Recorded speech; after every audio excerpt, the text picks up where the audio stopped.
In this video, I'm going to talk about rubrics. Rubrics are a function of the gradebook, and so you won't see any ready reference to these anywhere else in the course.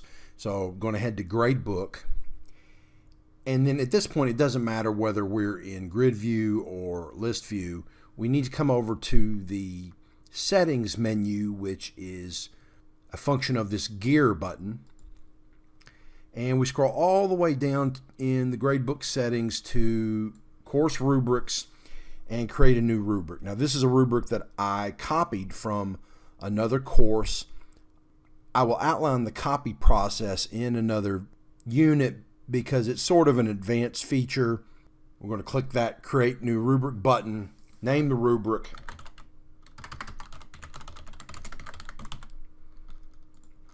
Now, for the benefit of those who have never utilized a rubric creation tool, relatively straightforward.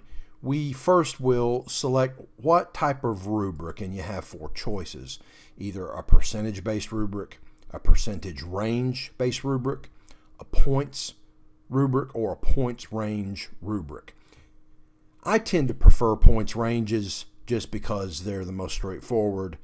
And so once I do that, then I have by default 4 criteria, and I can add criteria by putting my mouse pointer between the rows in the criteria column. And if I need to delete a criterion, I can just mouse over that criterion cell, the heading cell if you will, and hit the trash can icon. Additionally, if I want to add a level of performance, I just hit the plus either at the end of the column heading or between headings. So there's lots of thought in terms of the pedagogy about how to set these up. That's another topic for another time. But to edit either the names of the performance levels or the criteria, we just go in and hit the edit button and change that name. Have to be a little careful because clicking off, it's easy to click off of these text entry fields and you can delete what you wrote.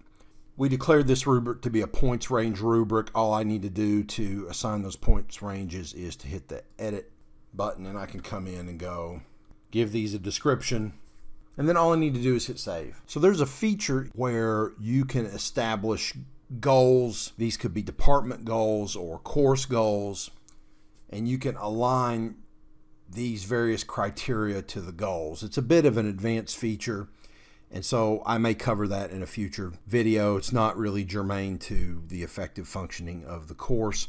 There are some analytical features that we could utilize if all of those elements were set up appropriately and consistently inside a course or series of courses.